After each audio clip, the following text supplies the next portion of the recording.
अस्सलाम वालेकुम और नमस्ते मेरी यूट्यूब फैमिली। कैसे हैं आप सब? उम्मीद करती हूँ कि आप सब बिल्कुल ठीक-ठाक होंगे, मज़े में होंगे, ज़बरदस्त होंगे और मैं भी बिल्कुल ठीक हूँ। अगर आपने मेरा चैनल अभी तक सब्सक्राइब नहीं किया तो काइंडली उसको सब्सक्राइब कर दें, बेल आइकन को प्रेस कर दें ताकि मेरी तमाम वीडियोज़ की नोटिफ़िकेशन आप तक बर वक़्त और तुरंत पहुँच सके। तो जनाब, आज हम बात करेंगे एक बहुत ही ऐसे टॉपिक पे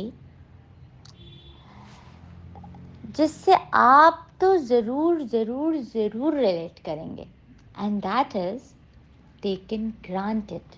कभी-कभी रिलेशनशिप्स में हमें बहुत ही फॉर ग्रांटेड लिया जाता है।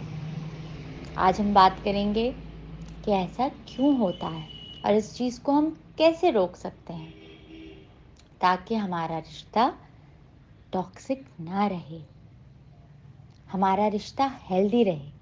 तो उसके लिए सबसे पहले बात करते हैं कि हमें फॉर ग्रांटेड लिया क्यों जाता है। हमें फॉर ग्रांटेड इसलिए लिया जाता है क्योंकि हम बहुत ज़्यादा अवेलेबल होते हैं किसी के लिए या हर किसी के लिए। मतलब अगर मुझे किसी ने मैसेज किया तो मैंने उसे फ़ौरन ही रिप्लाई कर दिया with in few seconds, but the other person की जब बारी आती है तो reply me back he doesn't और शी डजंट। मतलब वो 2 से 3 घंटे लगा देते हैं एक मैसेज का रिप्लाई करने में और फिर उनका रिप्लाई आते ही इतना लेट रिप्लाई आते ही मैं फिर फ़ौरन से रिप्लाई कर देती हूँ। मतलब मैं इतनी अवेलेबल हूँ उस इंसान के लिए तो वो मुझे फॉर ग्रांटेड ही लेगा। अगर उसको कहीं जाना है, उसने मुझे कहा कि you are free, let's go somewhere, I said yes okay because I love him, I love her. तो मुझे तो अच्छा लगेगा टाइम स्पेंड करना, उसके साथ मिलना, उससे बातें करना, तो मैं तो जाऊंगी। बट अगर यही सेम चीज़ मैं कहूँ कि यार आज दिल कर रहा है मिलने का, I am in a mood to go somewhere, then they will say no because मैं बहुत अवेलेबल हूँ उनके लिए और उन्हें पता है कि भाई हम तो बुलाएंगे ना जब भी ये आ जाएगी, राइट? लेकिन ये गलत है ना। You have to understand this is very very very wrong. हमें इस चीज़ को रोकना है। इस चीज़ को हम कैसे रोकें? इस चीज़ को हम ऐसे रोक सकते हैं कि stop being available to someone जो कि आपको मालूम है कि आपको फॉर ग्रांटेड ले रहा है या ले रही है। आप अपने टाइम की वैल्यू करो। अगर आप बिजी हो तो आपको बिजी बोलो, नो कहना सीखो भाई। Even if you putting nail paint and the other person is calling, you don't pick up. Why do you want to pick up? You are busy, right? So don't do that. अब आते हैं second point की तरफ, that is कि हम अपनी self respect को आगे नहीं रखते। एक बात बताओ, जब दुनिया में खुद को ही आगे नहीं रखोगी, अपने आप को ही रिस्पेक्ट नहीं करोगे, अपने सेल्फ रिस्पेक्ट की ही फिक्र नहीं करोगे तो दूसरे तो तुम्हारी क्या ही रिस्पेक्ट करेंगे? दूसरे तुम्हें क्या वैल्यू देंगे? कोई वैल्यू नहीं देंगे। तो अपनी सेल्फ रिस्पेक्ट को आगे रखो, दूसरों को इतना आगे मत रखो। दूसरे ऐसे हैं ना, कुछ तो ऐसे बड़े सेल्फिश लोग होते हैं इस दुनिया में कि क्या ही बोलूं, मतलब उनके लिए तो अल्फाज नहीं मिलते। तो you have to put yourself in front of others. If you yourself will not put yourself in front of others, nobody will. Nobody gives a damn then. अपने आप को आगे रखो तो दुनिया आगे रखेगी तुम्हें,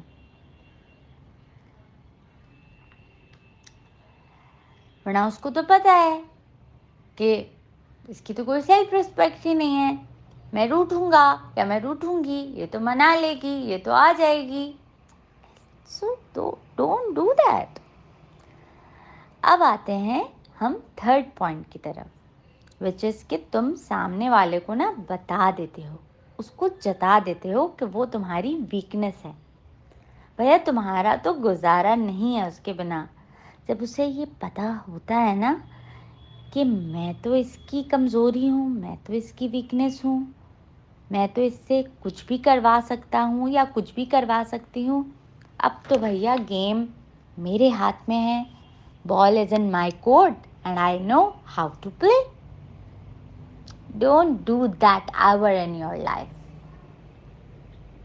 क्योंकि अगर तुम ऐसा करोगे ना तो वो तुम्हारे से जितना भी बुरा करके चला जाएगा ना, उसे पता है कि मैं इसकी वीकनेस हूँ, मैं इसका सहारा हूँ, ये मुझे अपना सहारा मानती है या मानता है, तो ये तो मेरे पास वापस आएगी या आएगा ही। मैं नाराज़ होऊंगा तो ये मनाएगी या मनाएगा ही। तो don't do that ever in your life. तो जनाब अब हम आते हैं फोर्थ पॉइंट की तरफ कि तुम्हें सामने वाले को डोमिनेट करने से रोकना है। अब क्या होता है कि जब हम लोग रिलेशनशिप में आते हैं ना, तो one of the other partner starts dominating the other one. अब वो कैसे करता है कि I don't like you going there, तुम वहाँ मत जाओ, मुझे वो बंदा या बंदी पसंद नहीं, तुम भी उससे बात मत करो, मैं जब कहूँ सो जाओ तो सो जाओ, मैं जब कहूँ उठ जाओ तो उठ जाओ, मैं जब कहूँ कि रात है तो दिन को रात कहो, मैं जब कहूँ सुबह है तो रात को सुबह कहो। This is something which is very wrong. This is something which is very very wrong. अरे you have your own life, see there are अलग अलग life that we go through. We have our work life, we have our personal life, we have our relationships. अब मैं ये relationship girlfriend या boyfriend के लिए नहीं बोल रही, मम्मी पापा अम्मी अब्बू फ्रेंड सबके साथ रिलेशनशिप्स। और एक होती है आपकी पर्सनल रिलेशनशिप, मतलब आपको खुद के साथ, आपका खुद के साथ रिश्ता, उसे बना के रखो। प्लीज़ डर मत रखो कि कोई तुम्हें छोड़ के चला जाएगा। इस डर से उनके सामने झुको मत। मैं ये नहीं कह रही कि बदतमीज़ी करो या अपनी गलती है तो गलती ना मानो, लेकिन बिला वजह अगर आपको कोई डोमिनेट कर रहा है और आप इस डर से कि यार ये मुझे छोड़ के चला जाएगा, ये मुझे छोड़ के चली जाएगी, तो प्लीज़ डर मत रखो कि कोई तुम्हें छोड़ के चला जाएगा। तुम बहुत बहुत एक अच्छे इंसान हो, एक जाएगा तो शायद तुम्हारे नसीब में इससे ज़्यादा कुछ अच्छा लिखा हो, but please you have to keep yourself up. बोल दो सबको मैं खुद से प्यार करती हूँ, मुझे मत रोको, please don't stop me from being me, please don't stop me from being me, right. तो जनाब अगर आपको आज का मेरा ये टॉपिक पसंद आया हो तो इसको काइंडली लाइक शेयर कमेंट और सब्सक्राइब कर दीजिएगा। और ऐसे ही कुछ पॉइंट्स के साथ हमेशा मिलते रहेंगे ताकि जिससे आपको भी कुछ सीखने को मिले और मुझे भी कुछ सीखने को मिले। तो अपनी होस्ट वफ़ा आलम को इजाज़त दीजिए, वापस से मिलेंगे किसी और टॉपिक के साथ। बाय।